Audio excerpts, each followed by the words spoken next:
Halo Infinite's multiplayer flight was a great chance for players to get hands-on time with the game and provide feedback to the developers on areas that needed improvement. With the classic Halo-style red versus blue system out of the picture, players are now free to customize their own Spartans with any colors they choose via the armor coding system. While this is great for player expression, many Halo fans across the internet have expressed their opinions on the new friend or foe system that 343 implemented to help players differentiate between teammates and baddies in the heat of a match, with so many multicolor characters running around now. While personally, I'm in favor of more player expression and customization, I do feel that the friend or foe system in the first technical preview left a lot to be desired. So to help solve this issue and provide feedback for 343 Industries, I enlisted the help of my friend and Halo content creator Arrrash. So without further hesitation, let's get right into this.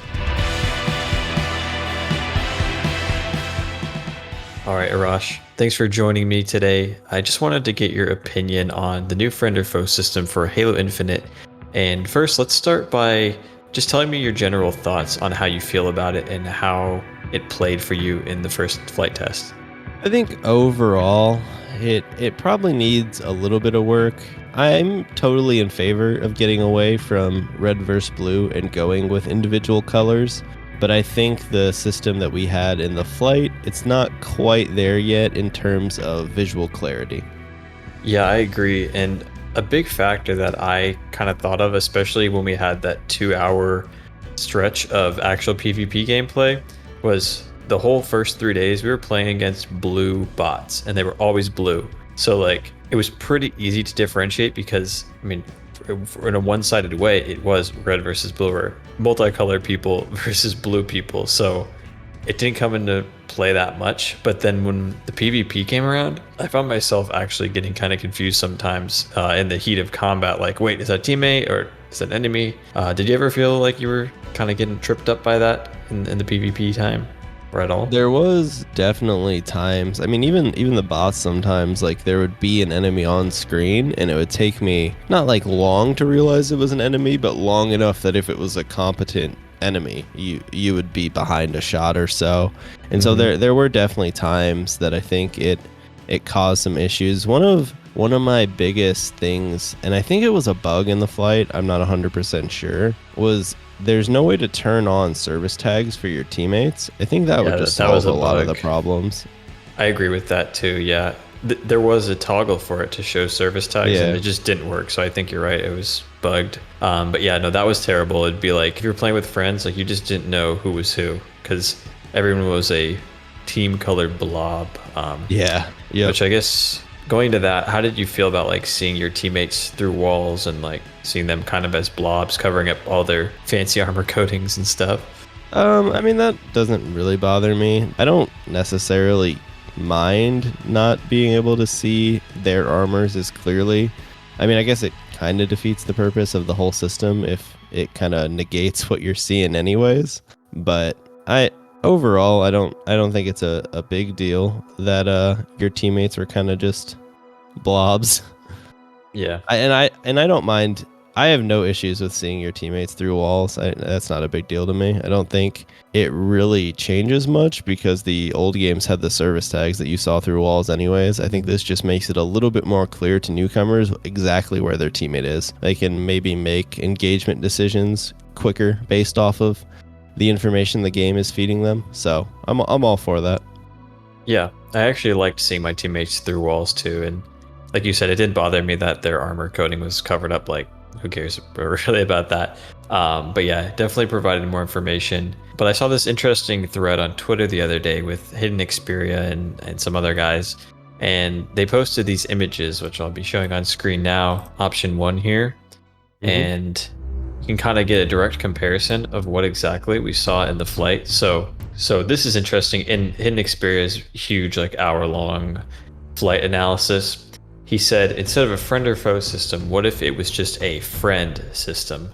So your teammates would be highlighted like they were in the flight, and then enemies would just be normal people. Like, so if they're not highlighted, shoot it.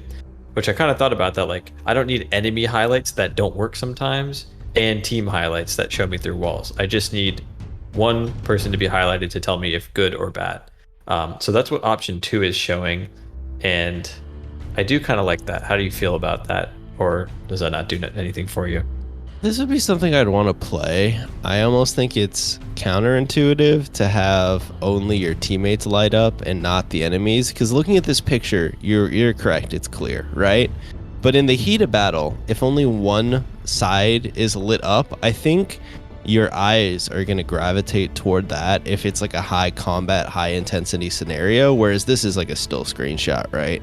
So Yeah. obviously like I can tell who's who, but I wonder if it's fast paced and there's stuff going on everywhere on the screen, if my eyes are going to go toward, oh, an outline. So I almost want like everyone outlined or probably no outlines if I was to pick. Gotcha. And But those are kind of like my thoughts based on obviously not playing it with option 2. I mean, I'm all for testing all these different things. If 343 wanted to try systems like option 2, I'm totally for that. But just my initial thoughts would be it's clear in the still picture, but I have some worries during high intensity gameplay.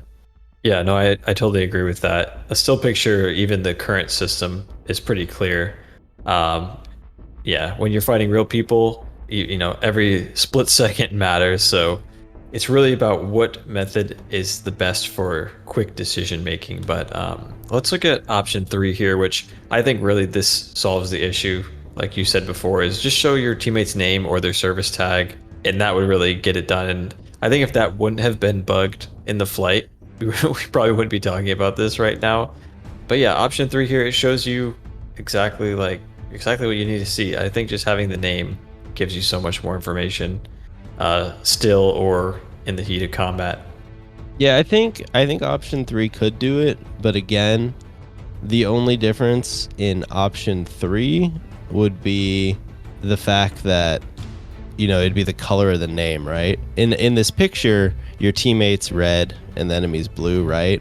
So in an actual game, these are going to be people of all different colors. Is that, I know the teammate's name is blue and the enemy is red, but is that going to be enough to be able to tell at first glance, like, oh, is that purple enemy my teammate, or purple Spartan, is that my teammate or my friend? And so obviously you can see your teammates through the walls, which would help. But yeah, I don't, it's hard. I almost think I prefer everyone being outlined, since you can be whatever color. I think, especially since they're giving us the option to change the outlines to whatever color you want. Yeah, I think that gives you a lot of flexibility, but I personally want the service tags there so I know who is who on my team. That was my biggest issue with the service tags being gone, is I knew I had a teammate somewhere, but I didn't know which of my teammates it was. That doesn't matter when you're playing bots, but if you're playing an actual PvP match, or you're playing some like sweaty ranked, it is helpful at times to know which of your teammates is in the room next to you or which one's across the map. So obviously that should be fixed, I assume, next time we play the game, but we'll see. But yeah, looking at the 3 images, I mean, in a still image, they're all clear. Even option 1, which is what we had in the flight, is perfectly clear in the still image. So it almost kind of, if we're basing it off of still images, I almost lean toward it's kind of a moot point. They're all clear. It's comes down to live in action gameplay, and for me that's hard to replicate with pictures, right? You need to actually play the game. Maybe they have different options for stuff like this. I'm not a huge fan of there being a toggle for everything, but if they wanted to have something like this where you could have outlines on your teammates, you could turn them off. You could have outlines on your enemies, you could turn them off. Service tags, names, you could turn those on and off. I think that would be a fair kind of compromise to allow people to have even more flexibility into the visual clarity of their game without taking away from the armor system at all, which is kind of the opposite of people who want the red versus blue as a toggle. I don't think that's going to happen for sure. No, that's not going to happen. Yeah. But something like this doesn't necessarily take away at all from the armor coding and the armor system. So you could do something where if you wanted to only have names and service tags, more power to you. If you want to have just your teammates highlighted, then you could do that also. Or if maybe you want just enemies highlighted, you don't want your teammates highlighted at all, maybe that could be an option too. Just let people play with it, maybe. Yeah, no, I agree with all that. I think that's going to wrap it up. Thanks again for joining me, talking about this, and you're epic, bro. For sure. Thanks for having me. Alright, so I hope you all enjoyed this discussion with Arrrash on the friend or foe system. I'm curious to see how 343 ends up fixing this for the next PvP flight. And if you have any thoughts on the matter, make sure to leave a comment down below and leave a like on this video. Subscribe to the channel for more Halo content, and I'll see you all in the next video. Peace.